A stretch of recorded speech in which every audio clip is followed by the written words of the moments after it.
But what did you just think of, I guess, last night? Were there kind of steps forward for you guys, or did it feel like a step back? I mean, our offense was fine. I mean, usually when you score 125 points, you win games, but they were able to get hot from the three-point line, and that kind of affected our defense. What do you make of the three-point defense and just how you guys have struggled this year and how teams are hitting so many against you guys? I mean, it's usually on catch-and-shoot situations, which are the easiest to shoot. So that's where a lot of teams are getting them from, so we have to try and limit those. I think we'll be fine. Specifically yesterday with so much switching, what did you feel like was kind of the shortcoming there? I mean, communication. There's a lot of times they just stop behind the screener and just were able to catch and shoot. Or, I mean, not catch and shoot, but be able to get the rhythm and be able to hit shots. And you got a lot of guys that do that. It's tough to cool them off. So, From a frustration standpoint, just where are you at right now? I mean, I'm fine. I feel like I'm in a good space. It's just obviously things haven't really gone my way this year, but I feel like a lot of guys on our team are in a good space. So just being able to figure out how to win games is our biggest issue right now. What do you make of your shooting woes? I mean, we've seen you shoot since you came in the league, and you're a really good shooter, but this season, for whatever reason, they're just not falling. I mean, I'm not worried about it. I mean, obviously, like I said, it hasn't gone my way, but it's a long season, so I'm just staying confident. Have you ever been through something like this in your basketball career, a slump that goes this long? Yeah, I mean, my freshman year in college, I shot like 28%, so I've gone through this before, so it's just being able to continue to stay working at it, and things will eventually even out, so it's whatever. In those moments where you're not knocking down shots, there are some games where it looks like you lose confidence out there.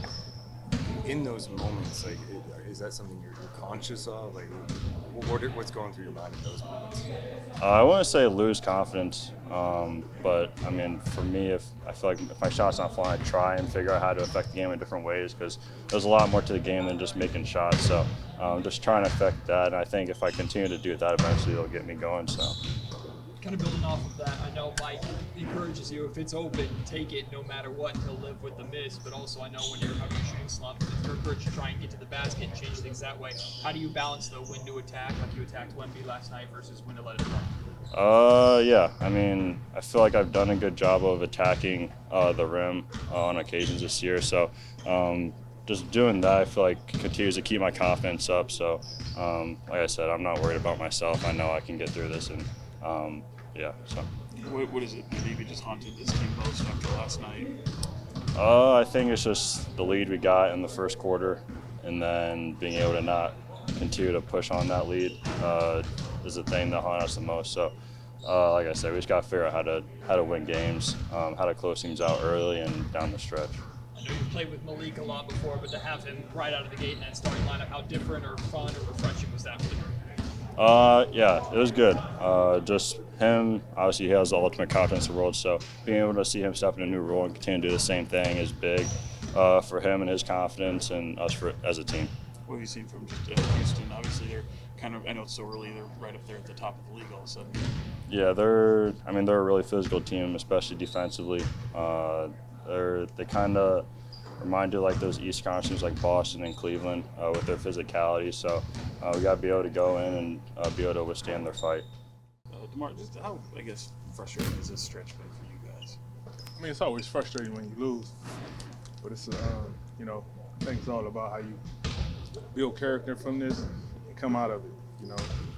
Everybody have those rough patches throughout the season at some point, and I just, we just there, dealt with injuries early on, when we were trying to get a rhythm and everything, but it's just how we come out of this. It's always frustrating losing, but it's a lot you can learn from it. It's a lot of character within that can be built from this that give you the competitive nature to kind of come out of this even better.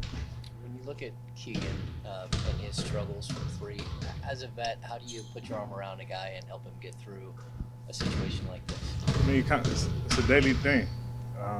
We in here every day practicing, if it's film, if it's something we see, if we going through walkthrough, if we shooting, whatever it is, like constant dialogue that people don't get to see outside of us just going out and play a game.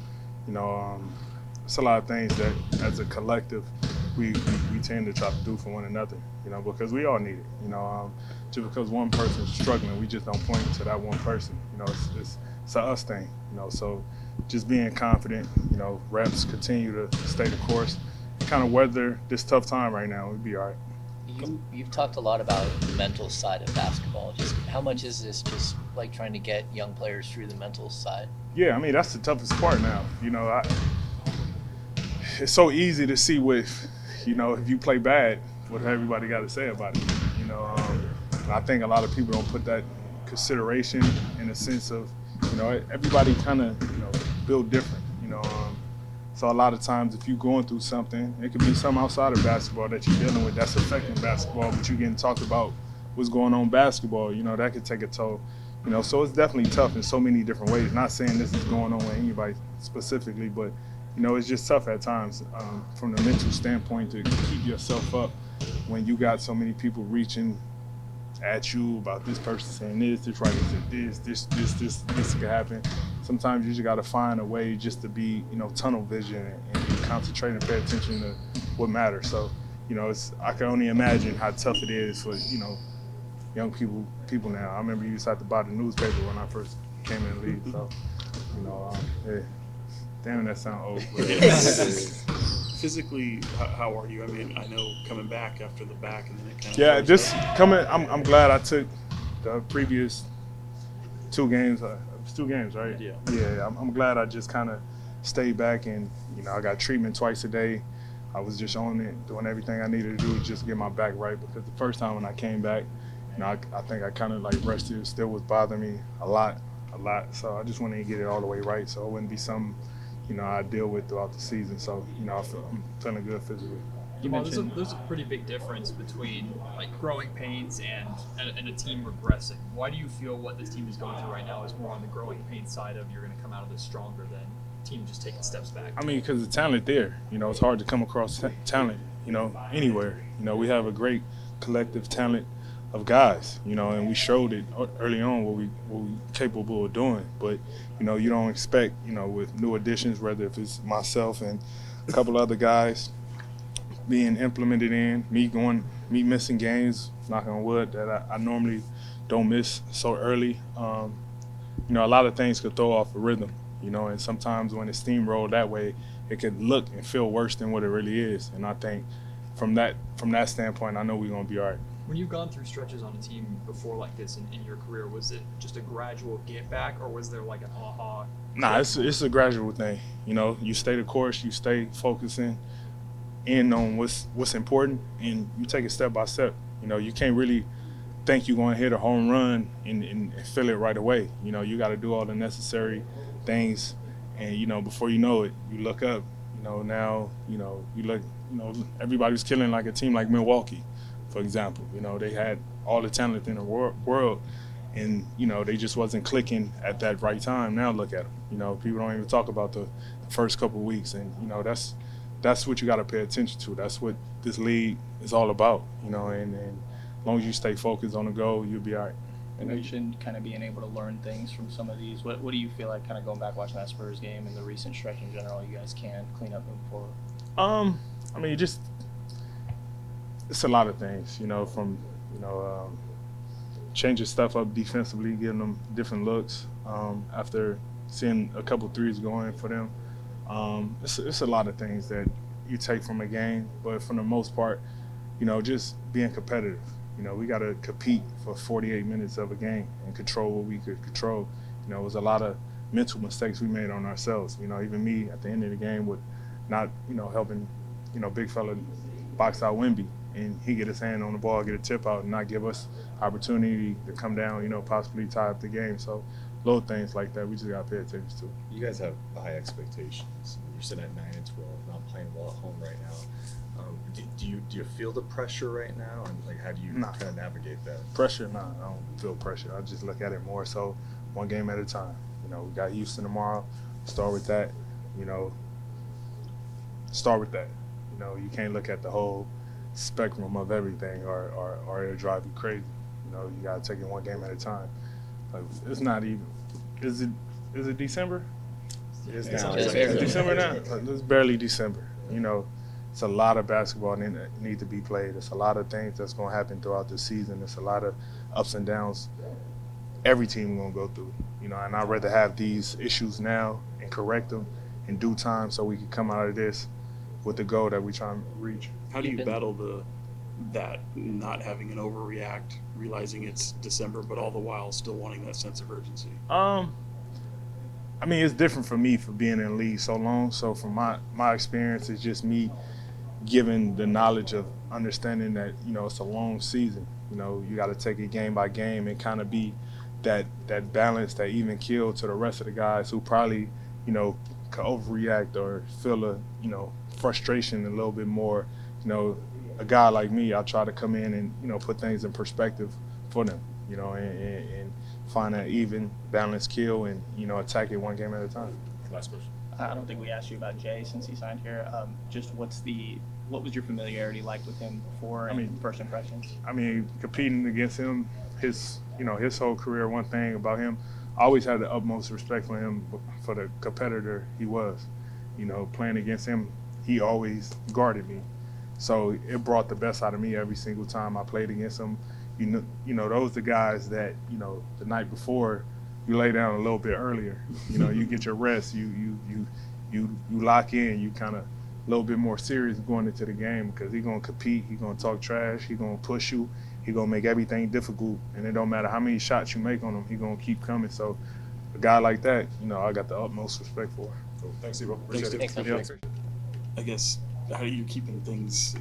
There's things that you liked last night, things that you didn't. I mean, when you look back at the tape, is there a step forward from trying to get rid of some bad habits? Yeah, like I said, that's why this is an 82-game season. You got to continue to try to focus on the things that are going to get you where you want to go to. And, watching the film, this is what I said last night. I could have helped them better, and that's the first thing I told them. And I got to make sure I hold myself accountable first while holding everybody else accountable. But the players, they know. We talked about it. They understand what they have to do, and it has to be done over a 48-minute period. But there were good things that we did last night on both ends of the floor. There were a lot of good things offensively. Our pace for the first time was where it needed to be. Not only our pace pushing the ball, but man, we got to the corners like we did year one. It was the best we did, getting to the corners consistently for the whole game, which helps our pace tremendously. But that's the best we've done all year, and even including last year possibly, and it showed. We want to keep crashing the glass. Thomas did a hell of a job offensive rebounding. We got to continue to get everybody else to make sure they crash and try to get second opportunities. We touched the paint and sprayed it. At times we were physical defensively. At times we executed the game plan defensively. But like I said, it's the small details that may or may not show up in the box scores. And most times it doesn't show up in the box scores, and we have to make sure we talk about it and correct it the next time, and I thought that's what we did a good job of. But it all starts with me. What are those things that you identify that you feel you could help them with? So like I said, we, going into the game, we wanted to switch pick and rolls with Wemby, and because, and then when he got the ball, we wanted him to ISO. He, throughout the whole game, he had 6 ISOs on our guys, and he scored 6 points. Now 4 of them were late. He scored 4 on Malik.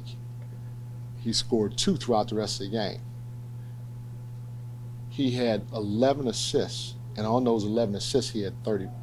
The team had 30 points. That's what we wanted to avoid. We wanted to say, okay, Wemby's inside the 2-point line. Don't go for a steal when you're guarding him. Just lean on him and let him shoot a turnaround. If he makes it and he beats us shooting 22s during the course of the game, hey, maybe we're not supposed to win. But when we switched, I think it's just a natural human reaction for us. If you're Wemby and I'm guarding Deuce, just to kind of sit right here. So now all he did was, because he's It's longer than everybody. Just throw over the top here, and you're sitting just like you would at the end of practice when somebody's rebounding for you and throwing the ball out. You're sitting here catching and shooting. And we told our guys, leave. It doesn't matter if it's Fox, Malik, whoever. Leave them on an island, and those guys just got to fight and make sure that we stay close to shooters and find cutters. But again, if we're not executing that the right way, then I need to get out of. Even though I believe in it, and the numbers told the story, I need to get out of it. But there seemingly was too like some miscommunication on like pick and roll coverage where like maybe Keegan Sabonis would drop off to the big and leaving the shooter's space too. Is that just talking? Yeah. Well, again, it comes down to the details. So when you read pick and rolls, okay, if I'm guarding a screener, I'm gonna take you. You're gonna be the screener. You're gonna screen Sean. You got the basketball, right? You got the. As you go to screen Sean, if I let you go ahead. What are you going to do now if the ball's here? You're going to slip to the rim, right? Because look, there's all that room. The rim's here. You're going to slip to the rim. So when you slip, I'm going to be like, oh, shit. You're going to be like, oh, shit. We're both going to go with you. And you're wide open. What needs to happen is, as you're going to set the screen, come on, go set the screen. Can you slip? Nope. Okay. I got to control the screener first. On top of that, now I'm going to switch it. You come set the screen on me. I'm guarding the ball. You got the ball. If I anticipate that I'm gonna switch this pick and roll, okay, you're coming to set the screen on me. So you're guarding here. Okay. So if I drop too soon, okay, and you're underneath him, what are you gonna do? You're gonna stop right behind him and shoot it. Can I get to you? No. Can you get to him? No. He's just going to screen the first guy. Same with the DHO. If he has a DHO and we're switching a DHO, if I leave too soon to get underneath and you're underneath and you're getting the DHO, where are you going to stop? You're going to stop directly behind him. And who's going to get to you? Nobody. So it's about a sense of physicality and aggressiveness that we need to have in those situations. And again, are those going to show up in a stat sheet? No. What's going to show up in the stat sheet is your made three, though. And so the attention to detail, when we all know it, and we're going to all get better with it, has to be there. Because when you have a team like that, especially when you have a couple of breakdowns like we did early, and that ball goes in, now they're confident. That rim gets wide. How much does that have to do with, obviously there's a lot of talented players in the league, but you're dealing with Wemby and CP3, who might be a little more threatening than Sean and James. Yeah, I'm not one of the hot dogs. Have you seen him shoot? I'm just asking. We leave him open. No comment. Okay, you leave him open? Not a hot guy. Okay, respect that. Okay. I'll take it. It's just, I love him, and if he sees me, he's probably going to beat me up for saying it, but is this Ben Wallace type or? No, he'll shoot it. Yeah. Oh, he'll still shoot it. Yeah. Ben will shoot it now, maybe. Fair enough. Maybe. Now. Maybe. Now. Yeah, that's a good point. That's a good point. Send everybody to crash. It doesn't matter anymore. Exactly. I'm sorry, what was But the just the question? fact that it's CP3, obviously, he's great at picking that apart. CP3, he was, he was fantastic. He just, the whole night, you could just hear him tell this guy, hey, do this, do that. He orchestrated a lot of stuff that they had. And it was a great pickup by them because he's teaching the younger guys how to play the right way. And then having a steady hand like HB out there is fantastic for them too. Those two guys just upgraded that team tenfold. Mike, You've how talked a lot important is it? about. Sorry. How important is it that you guys don't hit a panic button right now? That you guys are staying together and that it's one giant team moving one direction? No, I mean that's why, like I said, it's an 82 game season. It's a long season. Now, don't get me wrong, we can't continue to be like, hey, let's lose games and figure it out. And we did this great and that great, but we got to win games because that's what we get paid to do. And at the end of the day, that's what it's about. But we got. I said this before. Got to make sure we live up to our standard, and that's communicate, to play for each other or be there for each other. That's on the floor, that's off the floor, that's through adversity, that's through good times. We got to stay connected. But we also got to make sure we take accountability. And that's why I'll be the first one to say, I screwed up. I even told our group that. I got to be better. I got to help them better. We all have to take accountability while we're going through this thing. Okay? And then at the end of the day, we got to compete. And not just compete defensively, but compete offensively. Competing here with each other, even if it's a shooting drill. We got to compete. We got to get something out of everything we do. So that's what this is all about. Our guys know it, and they're preaching the same thing too. We've talked a lot about the climb isn't always right. 100%. It's not always straight up. There's a big difference between regression and growing pains. Why do you feel what the team is going through more fits into that growing pains, and you'll come out of it better than taking steps backwards? Man, I believe in the guys in the room. I really do. I think their heart, their brain too, but their heart and their soul is in the right place. I mean, you could feel if guys are just going through the motions and they really don't care. Every single person, man to man down the line, care about what we're doing. And you can feel it. And when you feel that and you feel like you have a good enough group, you know that things going to happen the right way. And it's not just like you said, it's not regression. It's, hey, maybe a step or two, sometimes 3 backwards. But if we keep pounding the rock, stay with it, stay together, like I was talking about with Jay, we're going to have a chance to get right. With starting Malik, I'd imagine that starting group is the easiest part of it. It's kind of how the rotations fall afterwards. What was the process like figuring that out and reviewing it? How do you feel like it went? I thought it went well. I mean, we came out and we had a great offensive first quarter. And I told our guys, obviously it was hindered by us giving up that 3 at the end of the quarter, because they go into the huddle with some juice instead of, hey, we got to do this better, we got to do that better. And that can swing the game either direction in a big way. So I thought the group was good, and we're going to continue to give it a look. It was just a process, I wanted to try this and that and this before going to it, because now that I'm here, I got to give this a long look. Thank you guys. Thank you.